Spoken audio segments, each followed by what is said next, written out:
Buenas noches, América. Esto es un ataque en respuesta a la invasión de hispanos en Texas. Decía el manifiesto del presunto autor del tiroteo en El Paso, que cobró la vida de 22 personas. El hombre blanco, cuya intención era asesinar a hispanos, según el alguacil del Paso, publicó el manifiesto de más de 2.000 palabras, donde utilizó un vocabulario similar al que ha utilizado el presidente estadounidense Donald Trump cuando se refiere a la invasión de migrantes centroamericanos en la frontera de Estados Unidos. El Paso es una ciudad estadounidense fronteriza con México con al menos 700.000 habitantes y según datos del censo, más del 80% de la población es de origen hispano. Trump pidió una acción bipartidista para prevenir masacres como las ocurridas el fin de semana en El Paso y Dayton, Ohio, pero sin hacer referencia al control de armas o legislaciones más estrictas. Chuck Schumer, el líder de la minoría de la Cámara Alta, le dice que si quiere un cambio en serio, que le pida al Senado que apruebe el proyecto de ley bipartidista para la revisión de antecedentes criminales más estrictos. La medida ya fue aprobada por la Cámara Baja y la apoyan el 90% de los estadounidenses. Pero según expertos, hay más personas involucradas abogando por el derecho de portar armas en Estados Unidos y en el Congreso, comparado con aquellos que quieren medidas más estrictas, y la Asociación Nacional del Rifle presiona a los legisladores republicanos para preservar este derecho. En países como Suecia, existe el derecho a portar armas con regulaciones más estrictas y no se ven este tipo de tiroteos. Algunos republicanos han culpado la violencia en los videojuegos, pero países como Japón y Corea del Sur están inundados de videojuegos, aunque cuentan con un mayor control de armas y tampoco se ven este tipo de tiroteos.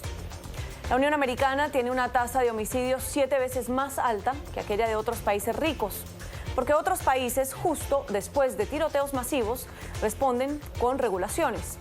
Como fue el caso, por ejemplo, tras el tiroteo en Australia, que dejó a 35 muertos en 1996. O en Nueva Zelanda recientemente, tras una masacre donde vetaron los rifles semiautomáticos e implementaron más restricciones. Pero acá, los legisladores envían mensajes de condolencias y oraciones por medio de Twitter. Se lavan las manos y continúan con sus labores.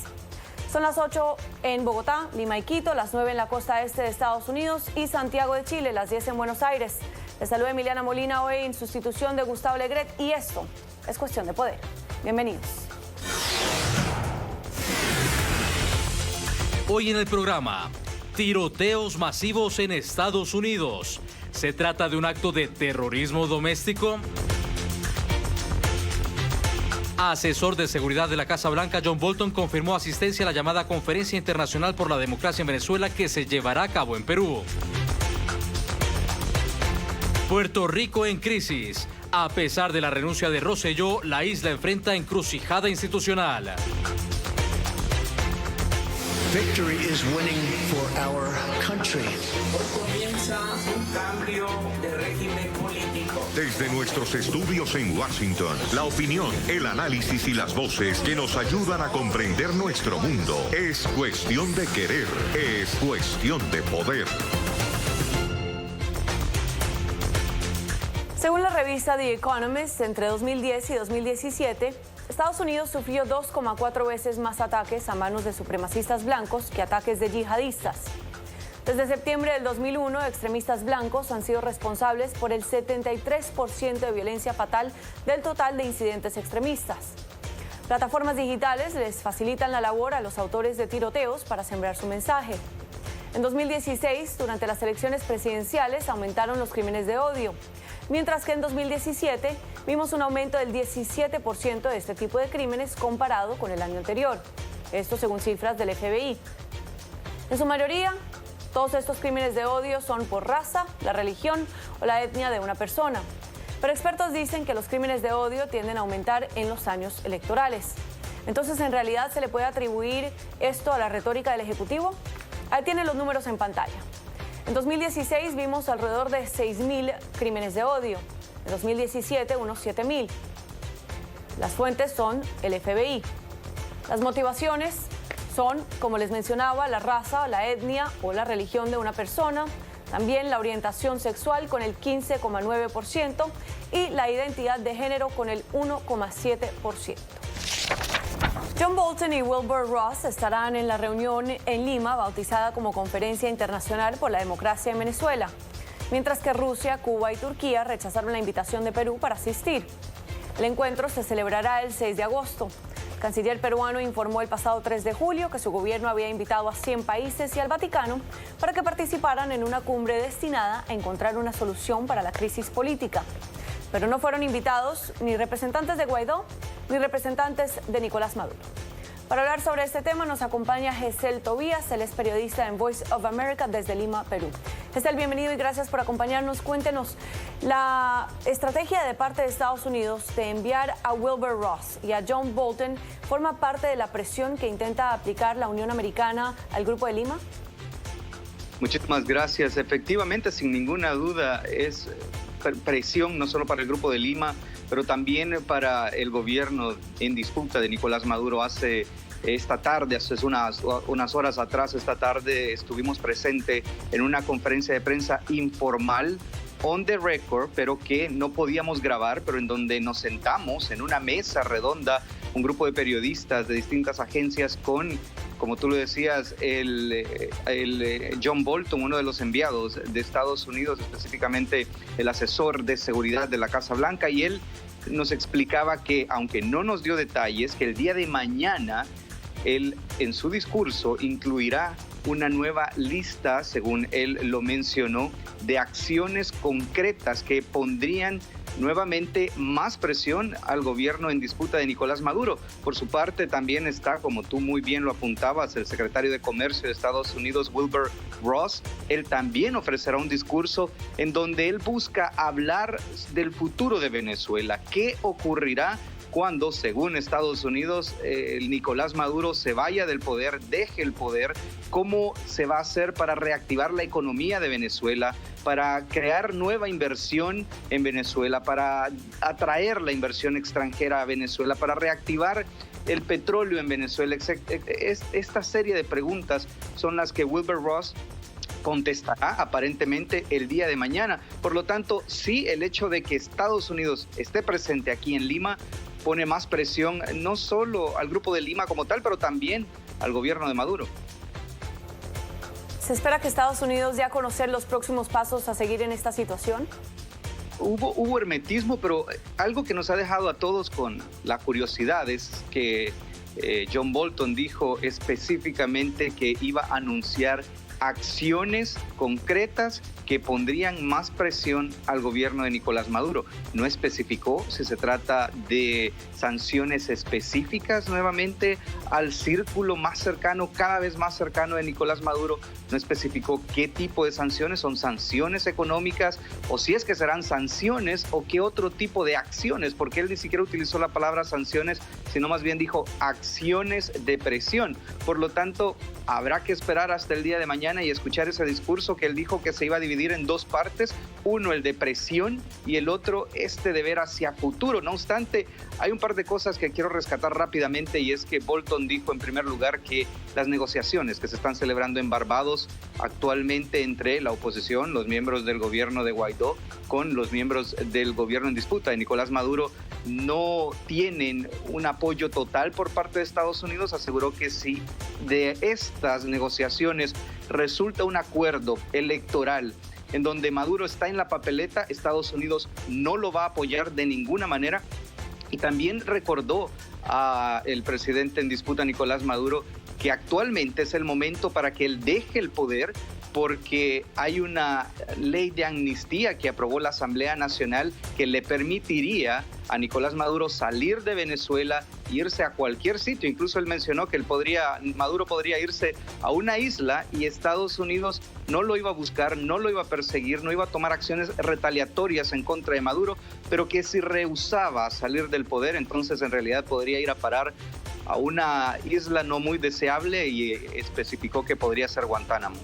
Países como Rusia han puesto en duda que se pueda llegar a un acuerdo sin las partes involucradas en este tema y en esta reunión. Pero ¿qué podría salir de esta invitación de parte de Perú a países del Grupo de Lima, entre otros? Es este ambiente de incertidumbre, de no saber, como tú lo mencionabas al principio, de no saber qué tan efectiva puede ser una reunión más. Hay una sensación de cansancio en que hay muchas reuniones sobre Venezuela, hay muchos grupos, parece ser, sobre Venezuela. Está el grupo de contacto que reúne a representantes europeos, está el grupo de Lima que reúne sobre todo a la región latinoamericana, están las negociaciones ahora en Barbados y parece ser que no hay un avance concreto. Eso incluso lo mencionó Bolton en esa reunión en la que estuvimos y aseguró que el anuncio que hará el día de mañana podría de alguna forma apresurar la salida de Maduro. Al menos eso es lo que él mencionó. Tendremos nuevamente, como te menciono, que esperar, pero sí, por el momento está esta sensación de cansancio, de incertidumbre, de que parece que las cosas en realidad no avanzan con los tiempos que todos quisiéramos ver. Gestel, muchísimas gracias. Estaremos atentos a la reunión. Un abrazo para ustedes. El presidente de Colombia, Iván Duque, ha firmado un decreto para nacionalizar a cerca de 24.000 menores de edad de padres venezolanos nacidos en Colombia. Los hijos de venezolanos que vivan en Colombia a partir del 1 de enero de 2015 hasta 2 años después de aprobada la ley podrán adquirir de manera automática la nacionalidad colombiana. Para analizar este tema nos acompaña María Teresa Palacios. Ella es directora del Grupo de Investigación de Derechos Humanos en la Universidad del Rosario. María Teresa, bienvenida y cuéntenos, ¿hay algún tipo de razón para creer que esto podría aumentar la migración venezolana a Colombia? Muy buenas noches, muchísimas gracias por la invitación. Pues básicamente creo que no. Creo que independientemente de que el Estado colombiano en buena medida y afortunadamente a muy buen juicio, desde un enfoque de derechos humanos haya adquirido o haya querido más bien otorgar la nacionalidad colombiana a los niños nacidos, eso no incrementa per se la llegada de los venezolanos. Esto es una circunstancia que se viene produciendo de tiempo atrás y que independientemente del otorgamiento de la nacionalidad se iba a seguir produciendo por vías no solamente regulares, sino por vías irregulares, toda vez que la situación de desesperación en la que se encuentran estas personas pues es clarísima. El régimen político digamos, no mejora las condiciones estructurales que ocasionan o que generan esta migración, tampoco desaparecen. En ese sentido, la migración se iba a seguir produciendo. Creo, por el contrario, que es una medida positiva que naturalmente merece mucho análisis desde el punto de vista de los compromisos internacionales que como país firmante de muchos tratados, como por ejemplo la Convención de los Derechos del Niño, la Convención para la Reducción de los Estatus de Apatridia, la Convención Interamericana de Derechos Humanos, merecería un análisis muy detallado sobre qué otros aspectos deberían considerarse además de esta medida y si su temporalidad es o no adecuada. En Colombia, los menores de edad pueden ir a las escuelas y recibir atención médica sin importar su nacionalidad. Pero ahora con este nuevo decreto y ya teniendo una nacionalidad, ¿podrían recibir aún más beneficios? ¿Y qué tipo de beneficios serían? Pues el hecho de que los niños adquieran la nacionalidad, básicamente el primer beneficio es la reducción del riesgo de apatridia, toda vez que nuestra Constitución pues permite que las personas nacidas en el territorio sean colombianos, pero sí cumplen otra condición adicional. En el caso en el que se permita que nazcan en el territorio colombiano y automáticamente adquieran la nacionalidad, le da el rango de colombiano. Eso quiere decir que tiene los mismos derechos que un colombiano para efectos universales, por decirlo de algún modo, desde el término de los derechos. Eso quiere decir que no tiene las restricciones que tienen los extranjeros en el territorio nacional. ¿A qué me refiero? Uno de los derechos que está restringido para los extranjeros es precisamente la libertad de circulación y de permanencia en el territorio del Estado, si no se tienen los permisos debidos, y el otro es que a futuro van a poder gozar también de los derechos políticos. Entonces creo que es una muy buena medida, porque si bien la Constitución ya otorga un amplio marco de derechos para los extranjeros en el artículo 100, existen también unas restricciones. Al ser nacionales del Estado colombiano no tendrán este tipo de restricciones, como lo acabo de señalar. Muchísimas gracias, María Teresa. Una buena noticia para miles de venezolanos que cruzan la frontera de Colombia a diario y que están dando a luz en hospitales colombianos. En Estados Unidos hay alrededor de 393 mil millones de armas, tanto lícitas como ilícitas, según cifras de gunpolicy.org. Es decir, por cada 100 habitantes en Estados Unidos hay unas 120.000 armas. Esto comparado con un poco más de 4.535 armas que tienen las Fuerzas Armadas estadounidenses. La regulación de armas de fuego en Estados Unidos está calificada como permisiva. Algunas leyes federales, pero cada estado y territorio en los Estados Unidos dicta su propia ley sobre las armas de fuego. Para analizar este tema nos acompaña Eugenio Weigand, él es experto en armas para el Center for American Progress. Eugenio, bienvenido y cuéntenos, Trump dice que la enfermedad mental y el odio fueron quienes jalaron el gatillo y no la pistola. ¿Cuál es su opinión al respecto? Bueno, mira, yo lo he dicho muchas veces, hay muchos factores que llevan a una persona a cometer atrocidades como las masacres que ocurrieron el fin de semana, pero desde luego que el fácil acceso que se tiene a las armas de fuego en Estados Unidos es un factor muy, muy importante, y no solo cualquier tipo de armas, sino armas de asalto que están hechas y diseñadas para matar al mayor número de personas en el menor tiempo posible.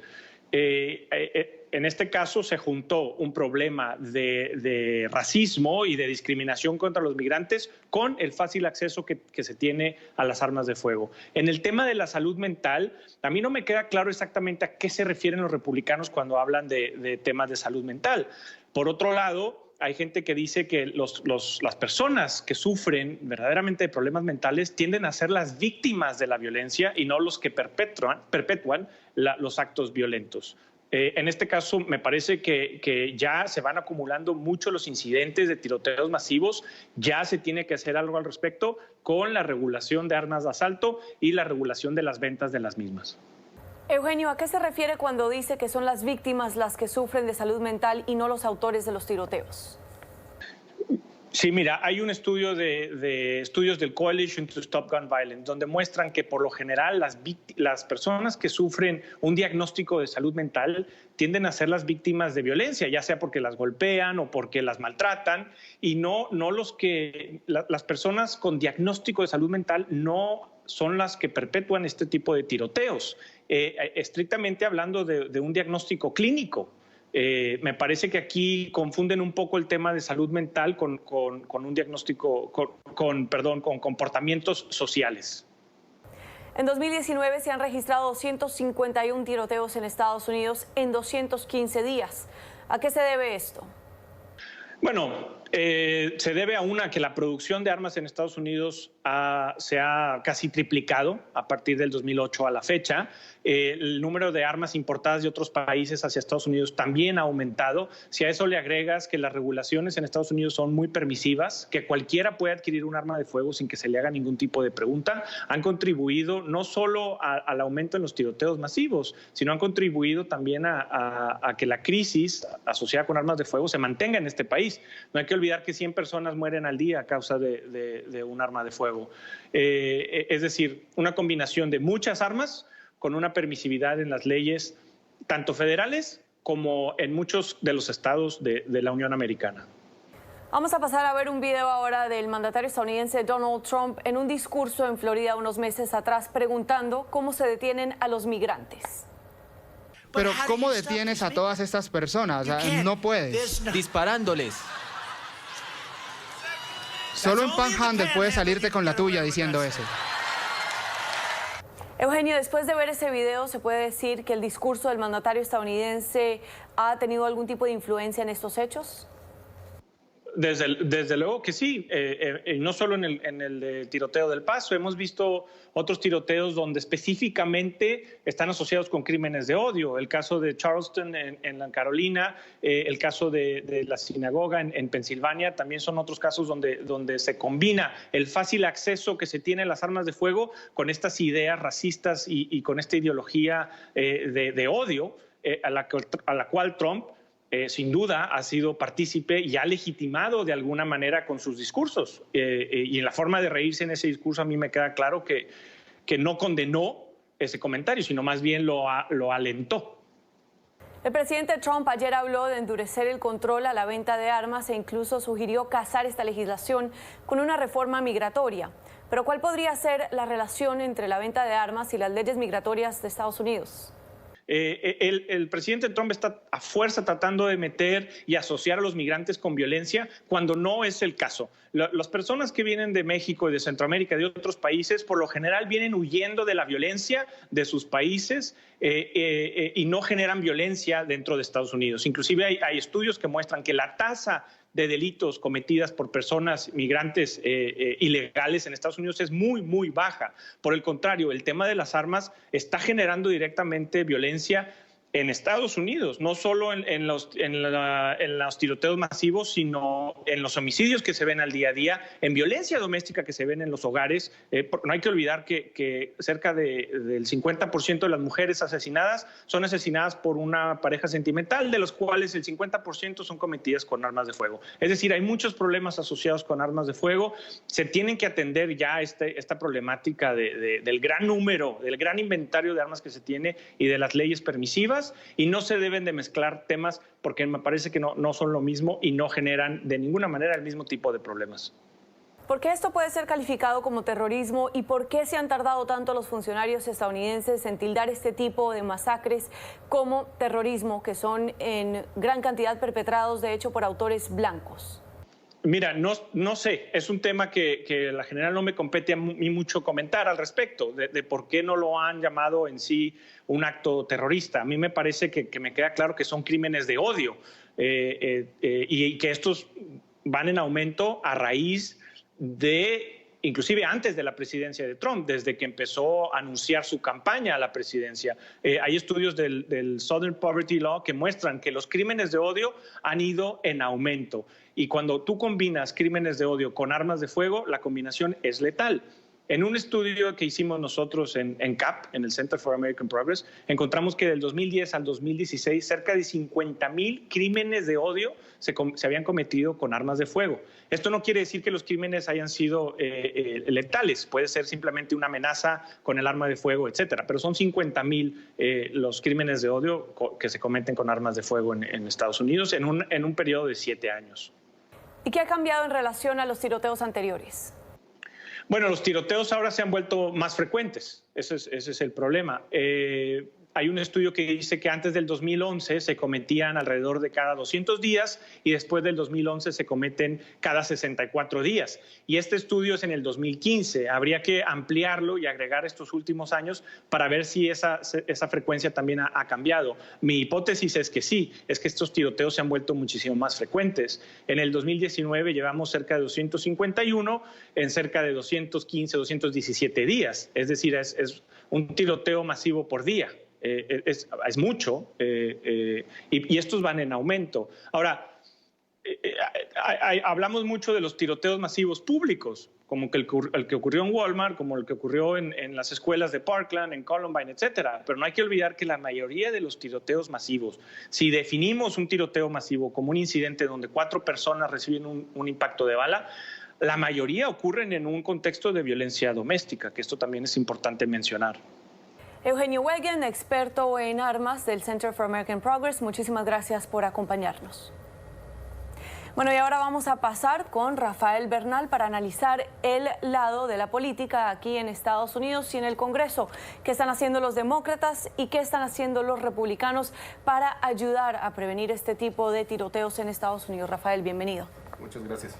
Para empezar, entonces, Rafael, hablemos de qué tipo de legislaciones hay actualmente en el Congreso para ayudar a aliviar este tipo de tiroteos en la Unión Americana. Bueno, es lo de esperarse. Obviamente la respuesta de cada partido viene muy dentro de lo que uno esperaría. La legislación que ha pasado en la Cámara Baja es anti-armas, es una legislación de control de armas que tiene muy pocas esperanzas de vida en el Senado, aún con la sombra de estos 2 tiroteos encima.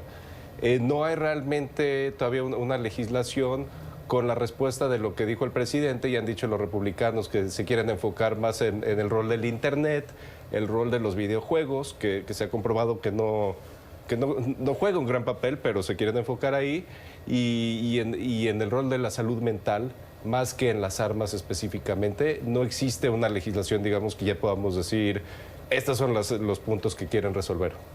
Y esta legislación que está en la Cámara de Representantes, que ya se aprobó, que aún no se ha llevado a votación en el Senado, básicamente pide ser un poco más estrictos con la revisión de antecedentes criminales, ¿no? Sí, generalmente lo que se pide son los antecedentes criminales, que eso hay un espacio para un acuerdo, lo que llaman los republicanos las red flags, las banderas rojas, que es buscar gente que por cualquier razón no debería tener armas. O sea, que sabe la sociedad y sabe su fuerza policial local que esa persona no debe tener acceso a las armas porque no tiene bases, digamos. Y eso tiene que ver un poquito con la parte de salud mental. Lo que piden los demócratas en general es restringir qué tipos de armas se pueden vender. Eso es... Como un rifle AR-15, por ejemplo. Una AR-15, cualquier cosa que se pueda convertir a automático. El AR-15 y el AK-47 son los típicos, que son rifles de asalto. Básicamente que los civiles no puedan tener acceso a armas de guerra.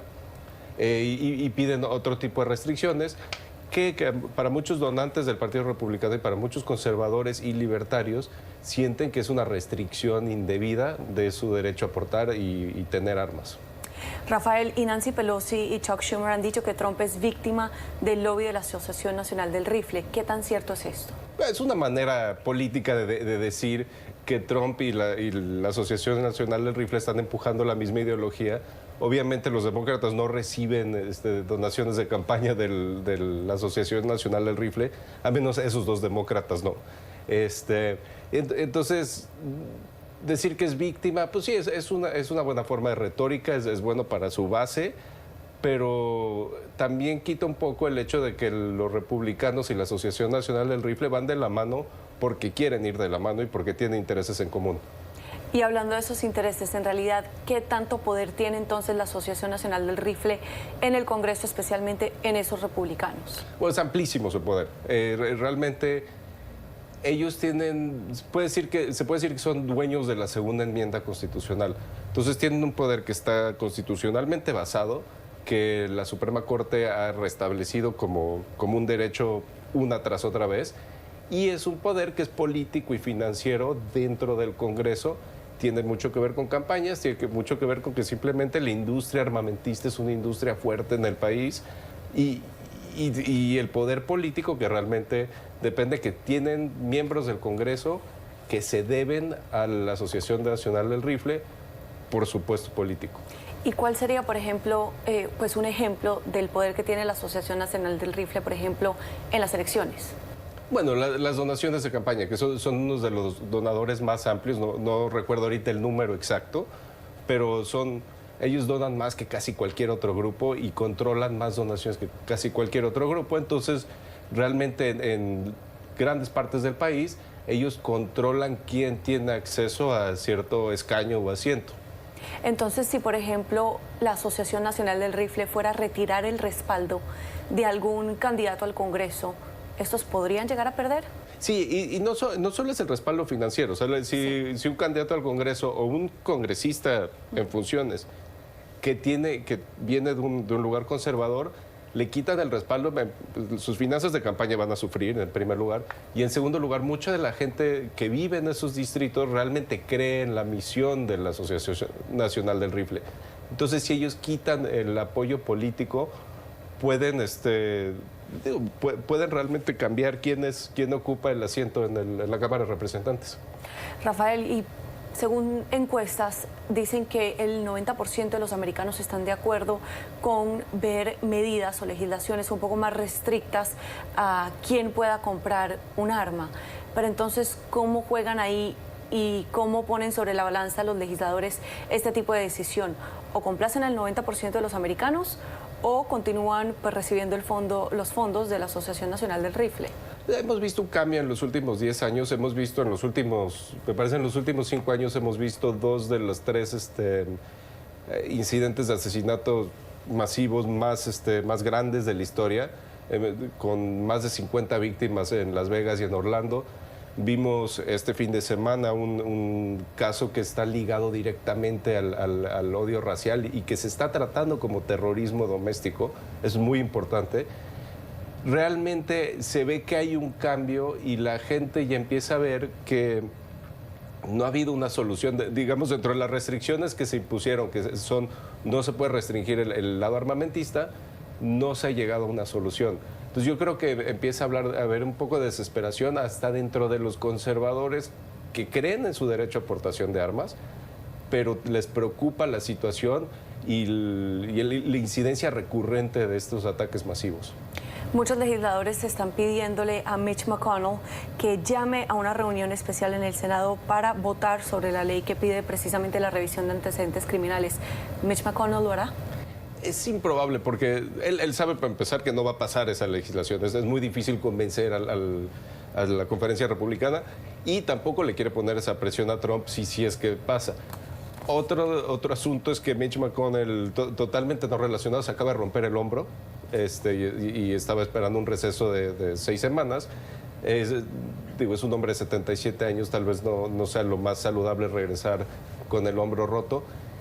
Y no hay una legislación que se vea como que vaya a llenar exactamente el hueco que deja esta emergencia. Si lo hubiese, tal vez la presión sobre McConnell podría ser más fuerte y sería más creíble la exigencia de traerlo de vuelta a Washington, pero por lo pronto puede decir, mira, hasta que no me presenten algo que realmente, quepa, no hay ninguna razón para devolver al Senado. Claro que sí. Bueno, y ahora vamos a pasar con Eric Olson, que nos va a hablar sobre la visita del canciller mexicano Marcelo Ebrard a esta ciudad del Paso. Y es que recordemos que al menos 8 de los fallecidos, de un total de 22, pues son mexicanos. Eric, buenas tardes y cuéntenos qué podemos esperar de esta visita de Marcelo Ebrard a esta ciudad en la frontera en la Unión Americana y México. Bueno, muchas gracias y buenas noches a todos. Gracias por la oportunidad. Mira, yo creo que la visita del canciller es muy importante de nivel simbólico, de solidaridad, no solo con la población mexicana que vive en El Paso y en Texas, sino también para los mexicanos americanos y francamente para todos los americanos que hemos sido tan afectados por estas tragedias, no solo en El Paso, sino en Dayton, Ohio también. Yo creo que es una visita de solidaridad. No veo que tenga mucha posibilidad de hacer cambios en la política de Estados Unidos, pero siempre es valioso cuando un líder viene y se solidariza con un pueblo o una gente pues bastante lastimada por esta tragedia. Eric, ¿México podría presionar a Estados Unidos a tomar medidas en el comercio de armas? Bueno, de hecho México siempre levanta este tema con Estados Unidos, siempre lo están presionando, pero este es un tema sumamente difícil en la política interna de Estados Unidos. Así que hasta el momento no ha tenido mucho impacto, efecto en las presiones que han ejercido desde el gobierno mexicano, desde el presidente Calderón hasta el presidente Peña Nieto y ahora el presidente López Obrador. Todos lo han intentado, pero sin muchos resultados. Y francamente, aún los presidentes como Obama tampoco han tenido mucho éxito en lograr un cambio significativo. Esperemos que ahora con esta gran tragedia, no solo en El Paso, sino Ohio, en 24 horas, pues lleve otra vez a un examen de las políticas públicas y un cambio que la gran mayoría de los mexicanos apoyan. Así lo dicen las encuestas, que el 85% de los estadounidenses quieren algún cambio en ese sentido, pero hasta el momento el poder que tienen los dueños de las armas ha sido superior. ¿Podría ser aceptada una petición de México de extradición por parte de Estados Unidos? Mira, yo veo bastante dudable, no porque no quieran extraditarle, pero lógicamente este señor, este joven, cometió barbaridades en este país y este país va a querer llevarlo a la justicia. Lo que han dicho los fiscales es que probablemente busquen la pena de muerte. hasta concluir esos procesos legales no se consideraría la posibilidad de extraditar, y siendo que buscan la pena de muerte lo veo muy difícil, francamente, pero no lo rechazan por algún rechazo a México, simplemente porque los procesos internos de Estados Unidos así son. Primero se enjuicia en Estados Unidos y ya cumpliendo la pena en Estados Unidos se puede pensar en la extradición. El canciller Ebrard ha hablado de proteger a las familias de las víctimas del Paso, pero ¿qué puede hacer el gobierno mexicano? Bueno, muy poco, pero especialmente si son ciudadanos mexicanos, pues hay que darles servicios consulares. Si ellos se enfrentan con una situación legal o hay unos requerimientos legales que ellos compadezcan, pues el Estado mexicano, el gobierno mexicano puede apoyarlos en esos procesos. Pero los procesos jurídicos serían de Estados Unidos, y realmente más allá de un apoyo moral, que no descarto es importante, realmente no hay tanto que México puede hacer en este caso. Erik Olsen, experto en las relaciones entre México y Estados Unidos, muchísimas gracias por su tiempo. En medio de la peor crisis política en la historia de Puerto Rico, la Cámara Alta ha presentado una demanda en el Tribunal de Primera Instancia de la capital para que el recién juramentado gobernador Pedro Pierluisi cese y desista de inmediato de continuar ocupando y ejerciendo las funciones en el cargo. La decisión llega después de que Pierluisi se juramentara sin tener luz verde del Senado, que pensaba votar su nombramiento el día de hoy. Para hablar de este tema y analizarlo, nos acompaña Federico de Jesús. Él es exfuncionario del gobierno puertorriqueño. Federico, bienvenido. Gracias por tenerme, Emiliana. Gracias a ti. Bueno, hablemos primero de por qué el actual gobernador Pierluisi tiene tan poca legitimidad.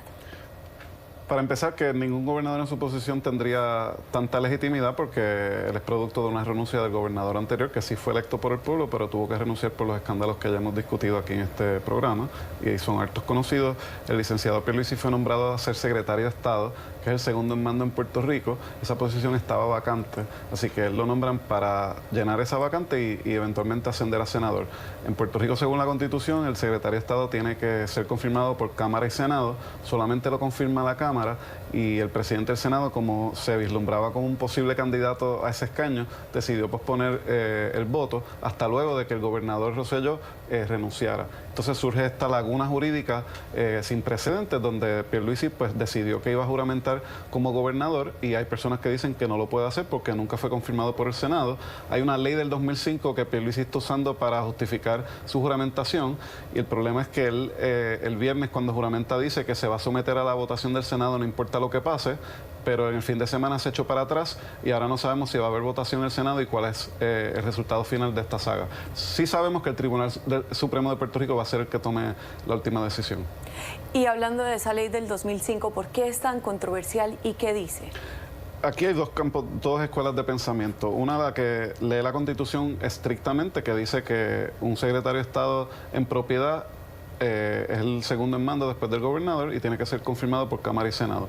La otra escuela de pensamiento es que las leyes no son inconstitucionales a menos que un tribunal lo determine como tal, y la ley del 2005 se enmendó para decir que un secretario de Estado no tenía que ser confirmado por ambas cámaras para ser gobernador interino. El problema es que este sería un gobernador permanente hasta noviembre del 2020 y pues obviamente si no ha sido confirmado pues queda esa duda de legitimidad.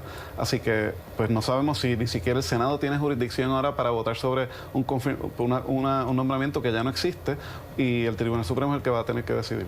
¿Y por qué ha sido tan controversial que Pierluisi fuera asesor y abogado de la Junta de Control Fiscal?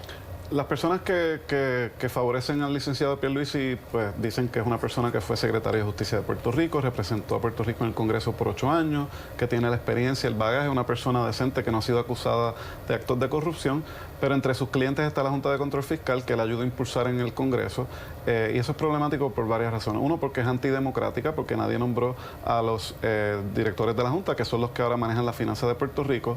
También porque el cuñado de Pierluisi es el presidente de esa Junta y él a su vez, el señor Carrión, el presidente de la Junta, está en Latinos for Trump. Es una Junta que lleva imponiéndole medidas de austeridad severas a Puerto Rico y también personal de su ex oficina congresional está trabajando para la Junta, estuvieron trabajando y él también se benefició porque su bufete de abogados son los que representan a la Junta. Él ya se separó de esas posiciones ahora que entra al gobierno, pero hay una nube sobre cuáles son los intereses que él va a defender. ¿Son los del pueblo? ¿Son los de la Junta? ¿Eso era un mero cliente? ¿O es que toda esta amalgama de intereses era lo que el pueblo había rechazado en la calle y por eso ha sido tan controversial? ¿Los puertorriqueños están cansados de los políticos tradicionales? Totalmente, y de los partidos y del sistema. Lo que el pueblo pidió a gritos no solamente era un gobierno de cero corrupción, sino de que fuera más responsivo al pueblo y que el pueblo tuviera mayor participación en cuanto a sus asuntos. Por eso el rechazo a la Junta de Control Fiscal y por eso el rechazo a la política de siempre, de estar haciendo estos juegos tras bastidores y por eso la incertidumbre es tan peligrosa para los ánimos tan caldeados en la calle en el pueblo de Puerto Rico ahora mismo. Federico, y hablemos un poco del perreo combativo, que pues fue uno de los factores que ayudó a sacar a Rosselló de la gobernación y que, liderada por uno de los miembros, bueno, el líder de Calle 13, René, pues ahora está diciendo o hablando de una posible candidatura y está proponiendo a Jay Fonseca para gobernación. ¿Qué opinamos al respecto? Bueno, primero, el perreo combativo fue una de muchas manifestaciones espontáneas del pueblo de protestar pues con la cultura, ¿verdad? El reggaetón y el perreo son bien puertorriqueños. Fue un poco controvertible porque unas muchachas lo hicieron bien explícitamente frente a una iglesia, pero en general fue bien pacífico todo y René pues fue uno de los artistas con Ricky Martin y con Bad Bunny que lideraron este esfuerzo que fue espontáneo y fue del pueblo.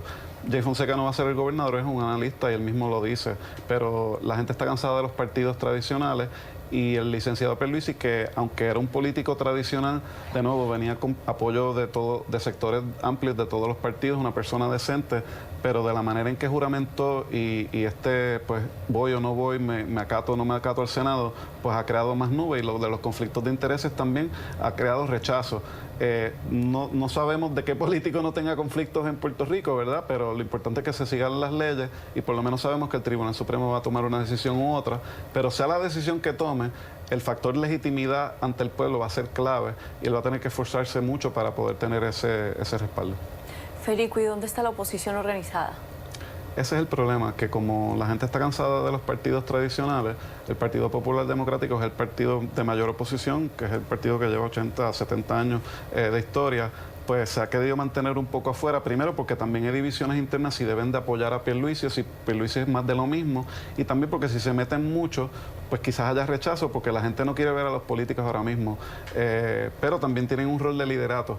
Así que, pues lamentablemente dentro del partido de gobierno hay facciones y en la oposición también, y eso la gente lo ve, y por eso hay tanta ansiedad, porque no ven una luz al final del túnel.